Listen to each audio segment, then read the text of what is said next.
Good afternoon. This is a second installment to what I just posted in regard to children in the home and their role of obedience to their parents. And now I want to talk to the fathers for just a few moments in regard to the father's responsibility of the home. Verses 3 and 4 of Ephesians chapter 6, just verse 4, it says, "Fathers, do not provoke your children to anger or to wrath, but bring them up in the discipline and instruction of the Lord." So here we have some instructions that are given to the father.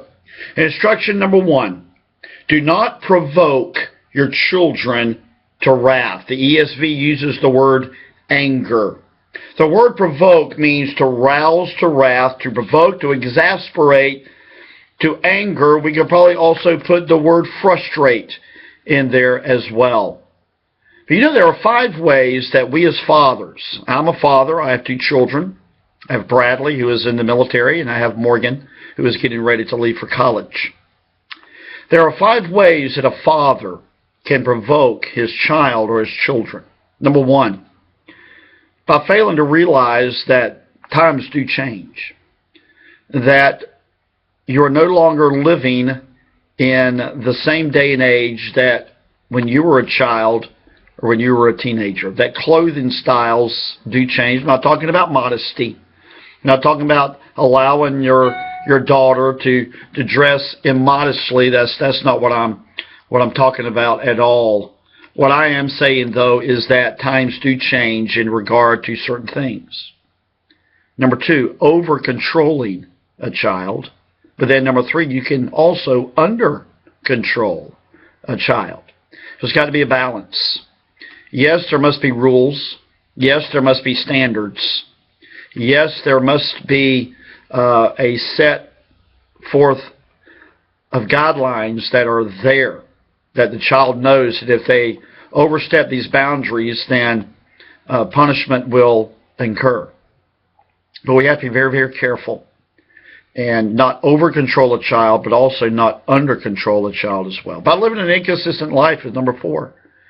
Our children must look at us as parents and see that we have a consistent life. There's no inconsistencies. There's not a duplicit lifestyle. That what we are at home is what we are at church and what we are at work. That we're the same wherever we are. And number 5, by showing favoritism of one child over another. By showing favoritism of one child over another. Say there's a child, older child, and he's maybe 4 or 5 years older than the younger child, and you enforce the rules more stringent upon the older child than to do the younger child. That is being inconsistent. And what is that going to do? That is going to increase rebellion in the heart and mind of that child. Remember, inconsistency always breeds rebellion. So how does a father raise his child? Number 1, you nurture that child in the Lord. You nurture them. You teach them. And yes, you encourage. But yes, there are times that you also chasten. And how do you nurture them? You nurture them in the admonition of the Lord. You nurture them in the ways of the Lord, the ways of God's Word. As I said in the earlier video, that we as parents, we are to talk about God when we're walking in the way, when we are sitting down, when we're lying down, when we're rising up. That pretty much sums up all the time. But I gave 3 challenges in conclusion to our church yesterday. The first challenge is this: love your child unconditionally.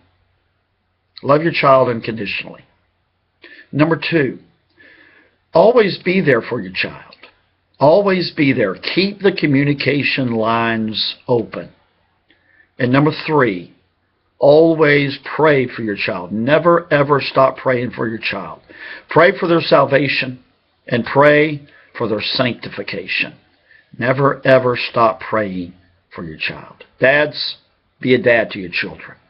Well, God bless you. Hope you have a great day.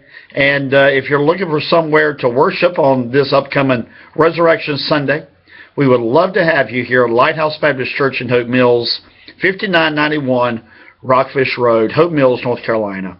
God bless you. Have a great day.